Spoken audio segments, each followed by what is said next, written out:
आपने अपने मुकाम को खो दिया, आपने अपनी पहचान खो दी। आज हम आप हमारे बुलाने से नहीं आते। उसी कौम से वीर अब्दुल हमीद साहब हैं जिन्होंने वफादारी का झंडा ऑल इंडिया नहीं पूरे दुनिया में चमका दिया।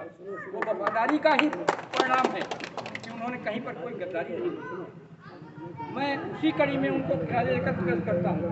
और आप समझे, ये इजलिसिया कमेटी 23 अगस्त 1970 को इलाहाबाद में इसका गठन हाजी हयात साहब मरहूम, उनको जन्नत नसीब करे, उनकी क़यादत में बनाई गई। 17 सितंबर 1971 को इसको मान्यता मिली। तब से आज तक ये कमेटी कायम है और अपने उरूज के साथ बढ़ती रही, घटती रही, बढ़ती रही। आज हमारे नौजवान इससे जुड़े नहीं हैं। हमको सबसे बड़ा अफसोस है कि हम बुढ़े इसको कब तक कंधे देते रहें। हमें नौजवान को बेदार करना है। इस धौरारा के जितने भी लोग यहाँ घरों में बैठे हों वो भी इस बात को सुने कि तुम कहाँ पे हो। जो कौम खुद नहीं जागती उसको कोई जगाने नहीं आता। आप अपनी कौम के हालात खुद बदलेंगे तब बदलेगी। और इसी कड़ी में मैं ये भी कहना चाहता हूँ कि सब लोग कहते हैं जोड़ो जोड़ो जोड़ो, जोड़ा दिल से जाता है। मैं गोला नगर का अध्यक्ष भी हूँ और कार्यकारी अध्यक्ष जिला का भी हूँ। मैं 10 सितंबर को गोला में हमारी एक मूर्ति बनी हुई वीर अब्दुल हमीद की, मैं उसमें कार्यक्रम भी करता हूँ। और उसमें नगर अध्यक्ष मैंने इस बार श्री रिंकी शुक्ला जी को बुलाया था और तमाम हमारे नागरिक हिंदू मुसलमान सब। ये वीर अब्दुल का कुछ मुसलमानों के थोड़े हैं, कोई दर्जियों के थोड़े हैं, ये सभी के हैं। भारत माँ के लाल हैं। इनको सभी की कदर करना है। मैं सभी को बुलाता हूँ उसमें और प्रोग्राम एक करता हूँ। आप लोग अखबारों में भी देखा होगा। और उसमें मैं अपने नगर अध्यक्ष से बहुत सी चीज़ें मांगने का प्रयास भी करता हूँ। मैं यहाँ के भी नगर अध्यक्ष से ये गुजारिश करूँगा कि इस नगर में वीर अब्दुल हमीद के नाम से कोई चौराहा अगर आपके यहाँ हो तो उसको नामांकन करवाने का कष्ट करें। दूसरी कहीं मूर्ति स्थापित करने की अगर कहीं जगह हो, पार्क आप बनवा दें वीर अब्दुल हमीद नाम से, वो पार्क बनवा दें, उसमें मूर्ति स्थापित करा दें। वहीं हमारी मीटिंगें भी हो जाया करेंगी और आप लोगों का भी कार्यक्रम तमाम हो जाया करेगा।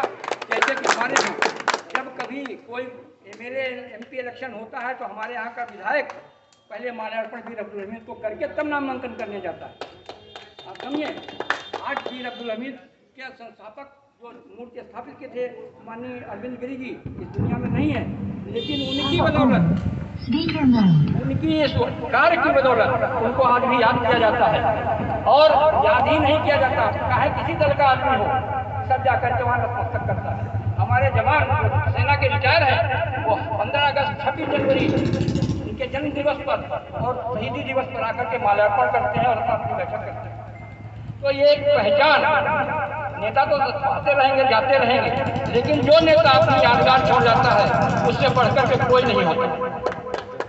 तो मैं हर नेता से कहता हूँ कि आज आपको मौका मिला है अपने को चमकाने का, इसलिए आप ऐसा कार्य करके चले जाएं जिसको पीढ़ियां याद करें, जो आपको ये याद करे कि हम नहीं रहेंगे लेकिन ये चीज रहेगी।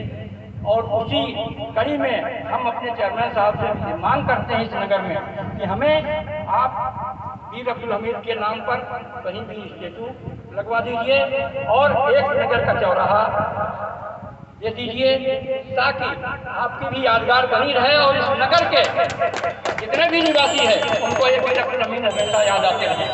उन्हें पता लगे कि इतिहास में इस आदमी का क्या मुकाम है और इसका क्या इतिहास है। बाकी उनके जन्मदिन और उसमें जन्म पे हम नहीं जाना चाहते, लेकिन आप सभी से हम अनुरोध करते हैं कि हम चेयरमैन साहब चाहेंगे कि वो इस संबंध में भी अपने कुछ विचार हम लोगों को दें। सभी को बहुत बहुत शुक्रिया, धन्यवाद।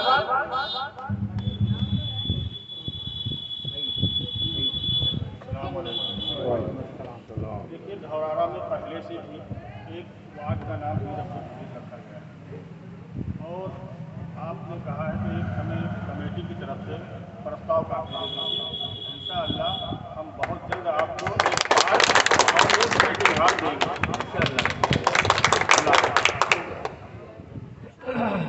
मैं बहुत बहुत शुक्रिया अदा करता हूँ चेयरमैन साहब का। मैं उम्मीद करता हूँ मैं अभी अगली बैठक में आऊँगा तो हमको ये कुछ न कुछ प्रमाण अवश्य मिलेंगे और इसके लिए मैं गोला में आपका तहे दिल से इस्तेमाल गोला के मंच पर करूँगा। मैं मीटिंगों में हर जगह जाता हूँ, लेकिन जहाँ उपलब्धि होती है उसका बखान जरूर करता हूँ। इसलिए बखान करता हूँ कि उससे लोग बेदार हों, लोग समझें कि कहीं कुछ काम हुआ है। मैं बता रहा हूँ आपको कि मेरा एजेंडा घर घर जाता है।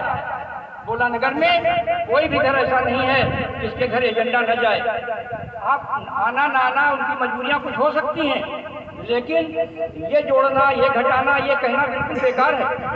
लोगों को दिल से जोड़िए, उनको उनके घर पे जाइए, उनके कागज दिखाइए, सब कुछ है, लेकिन जब उनकी जरूरत होगी तो आपसे मिल लेंगे आकर के, और जरूरत नहीं है तो कहेंगे भैया हमारे पास टाइम नहीं है। फिर भी हम लोग 10-20-50 से जमा ही होते हैं।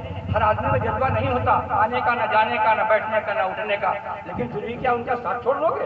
उनका साथ दीजिए, उनके बुरे वक्त में काम आइए, उनकी मौत मिट्टी में साथ जाइए। देखे नहीं जुटते हैं। मैं आपको बताता हूँ, मैं अपना स्वयं रिकॉर्ड करता हूँ। अगर हमारी कहीं भी मिट्टी किसी बिरादरी को छोड़ो, किसी बिरादरी की हो गई अगर हमें पता है तो हम उसकी सजगत होने की कोशिश करते हैं।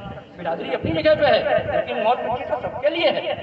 अगर आप उस चीज से जोड़ेंगे, और अगर हम उससे गोला में उपलब्ध नहीं है तो मैं अपने कमेटी को फोन करके बताता हूँ कि मैं आज उपलब्ध नहीं हूँ, आप लोग वहाँ पहुँचिए। तो आप मिल्लत का काम कीजिए। गोश्त रोटी तो सभी खाएंगे, दावतें तो सभी लोग खा लेंगे, लेकिन जब ऐसी जगह पे आप हाजिर होंगे तो आदमी मजबूर है आपसे जुड़ने के लिए। इसलिए हम आप सभी से ये भी गुजारिश करते हैं कि किसी को मिलाने के लिए खुद भी थोड़ा सा अपने को सहयोग में करिए और अपना भी टाइम खराब कीजिए। इन्हीं शब्दों के साथ और शिक्षा पर विशेष ध्यान दीजिए। हमारे यहाँ शिक्षा की बहुत कमी है। हम अपने सभी बुजुर्गों से, सभी भाइयों से कहते हैं कि अपने बच्चों को जरूर पढ़ाइए, और बच्चों को पढ़ाई कराने से पहले खुद भी पढ़ना है। कैसे? जब बच्चा 7 बजे स्कूल जाएगा तो आपको 5 बजे जगना होगा। जब 5 बजे जगना होगा तब वो 7 बजे स्कूल जाएगा। इसलिए आप फजर की नमाज पढ़िए, बच्चों की तैयारी कराइए और उनको स्कूल भेजिए, तभी वो अच्छे मुकाम पर जाएंगे। और हमारी कौम का, पूरी कौम का उत्थान उसी से होगा जब आप शिक्षित हैं। बहुत बहुत है साहब। इसके अगले कड़ी में जो है हम जनाब मौलाना आमिर नदवी से गुजारिश करेंगे। आमिर नदवी साहब गुजारिश करें।